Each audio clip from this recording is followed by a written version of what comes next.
Hello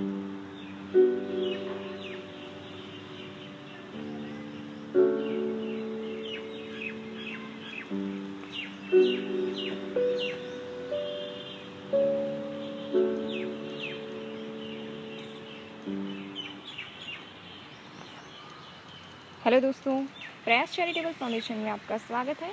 इस video में हम बात करेंगे चैप्टर 11 बिहारी के बारे में।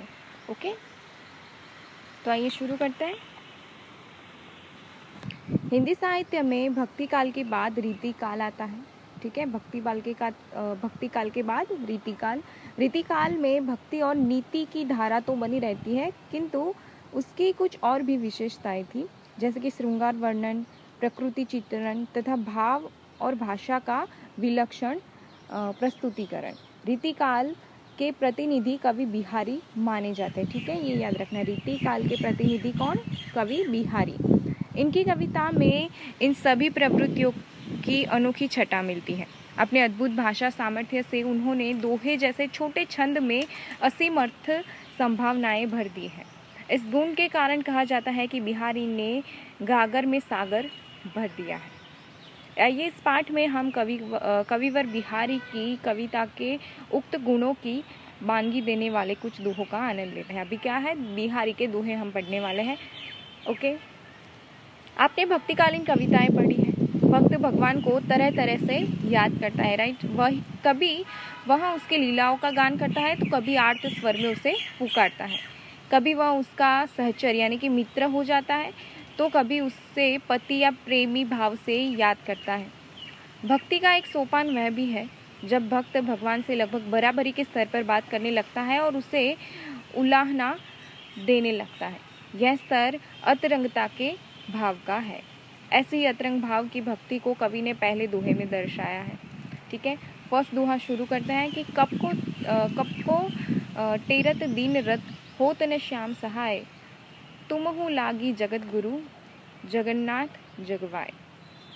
ओके, तो इसमें रीतिकाल के प्रतिनिधि कवि बिहारी के सुप्रसिद्ध काव्य ग्रंथ बिहारी सतसई से लिया गया है। ये फर्स्ट दोहा है, वो कहाँ से लिया गया है? बिहारी के ही सुप्रसिद्ध काव्य ग्रंथ है बिहारी सतसई, उससे ये दोहा लिया गया है। कहना क्या चाहते हैं कवि? तो कवि कहना चाहते हैं कि मैं कब से तुम्हें दीन स्वर में पुकार रहा हूँ, अर्थात कितने लंबे समय से मैं अपने दुखों का निवारण करने के लिए तुम्हें याद कर रहा हूँ, स्मरण कर रहा हूँ। हमें कुछ भी परेशानी होती है तो हम भगवान को बोलते हैं, तो सेम बिहारी जी बोलते हैं कि मैं अपने दुखों के निवारण के लिए मैं कब से आपको स्मरण कर रहा हूँ, यानी कि याद कर रहा हूँ। पर हे श्री कृष्ण, तुम मेरी सहायता करते ही नहीं, मेरे दुखों को दूर नहीं करते। तो बिहारी जी शिकायत करते हैं श्री कृष्ण से कि आप मेरी सहायता नहीं करते, आप मेरी सुनते भी नहीं हो। सारी दुनिया के गुरु हैं, जगत के स्वामी, लगता है कि तुम्हें भी इस संसार की हवा लग गई है। जैसे इस दुनिया में सब लोग अपने आप में मस्त रहते हैं, कोई किसी के दुख में हाथ नहीं बटाता और अपनी प्रशंसा और प्रभुता का आनंद लेता है, ऐसा ही तुम भी कर रहे हो। तो बिहारी जी श्री कृष्ण को यानी कि भगवान को क्या कहते हैं कि तुम्हें इन दुनिया की हवा लग गई है, यानी कि दुनिया में भी कैसा हो रहा है कि किसी को किसी की नहीं पड़ी, सब अपने आप में मस्त रहते हैं ना। तो बिहारी जी कहते हैं कि आप भी सेम दुनिया के लोगों जैसे हो गए, आपको भी अपने में मस्त रहना है, आपको मेरी सुननी ही नहीं है। ठीक है, इस दोहे में तुम और जगत गुरु संबोधन तथा सांसारिक हवा लगने के उल्लाहने से भक्ति के अतरंग भाव की पुष्टि होती है। अतरंग भाव मीन्स जब भक्त भगवान के बराबर की बात करने लगता है, तो ये इन शब्दों से तय किया जा सकता है। आपने संभवतः बाय आना या फिर हवा लगना जैसे प्रयोग को सुना होगा। किसी के व्यवहार में अचानक असामान्य परिवर्तन आने पर यह कहा जा सकता है। अगर कोई किसी के व्यवहार में कुछ चेंजेस आ जाता है, वो किसी से ठीक से बात नहीं करता है, ऐसा कुछ, तो हम ऐसा बोल सकते हैं कि इसको बाहर की हवा लग गई है या ऐसा कुछ, है ना। तो किसी के व्यवहार में अचानक असामान्य परिवर्तन आने पर ये कहा जा सकता है। नए जमाने की हवा लगना भी इसी अर्थ में प्रयोग होता है, सेम अर्थ है इसका भी। यानी जब किसी व्यक्ति के आचरण में किसी प्रकार का आकस्मिक परिवर्तन होता है, तब इस मुहावरे का प्रयोग होता है। प्रस्तुत दोहे में इस मुहावरे का सुंदर काव्यात्मक प्रयोग हुआ है। आप जानते हैं कि जहाँ एक वर्ण की निरंतर आवृत्ति होती है वहाँ अनुप्रास अलंकार होता है ना। एक ही वर्ण का बार बार दोबारा आवृत्ति, यानी कि एक ही वर्ण की बार बार दोहराव होना, उसको हम क्या बोलते हैं? अनुप्रास अलंकार बोलते हैं। यहाँ पे क्या है अनुप्रास अलंकार? श्याम सहाय, जगत गुरु, जगन्नाथ, जगवाय में क्रमशः स और ज वर्ण की आवृत्ति है। ये आगे क्या है? स, और यहाँ पे ज वर्ण की आवृत्ति है। तो यहीं पे क्या है? अनुप्रास अलंकार है। ओके, ठीक है। अब बात करते हैं दूसरे दोहे की। मकराकृत गोपाल के कुंडल सोहत कान, दस्या मनोहीर घर समर, ड्योढ़ी लसत निशान। ठीक है, आइए अब इस दोहे को समझते हैं कि इस दोहे में श्री कृष्ण के ही चर्चा है, लेकिन कुछ भिन्न तरीके से, अलग तरीके से श्री कृष्ण के बारे में बिहारी ने बोला है। क्या बोला है कि दोहे की व्याख्या करने से पूर्व कुछ और बातों पर ध्यान दें कि क्या आप जानते हैं कि प्रेम और श्रृंगार की भावना जगाने वाले देवता का नाम कामदेव है। ठीक है, क्या? प्रेम और श्रृंगार की भावना जो हमारे मन में जागती है, उसके देवता का नाम क्या है? कामदेव। ओके, हाँ, यह तो आप ज़रूर जानते होंगे।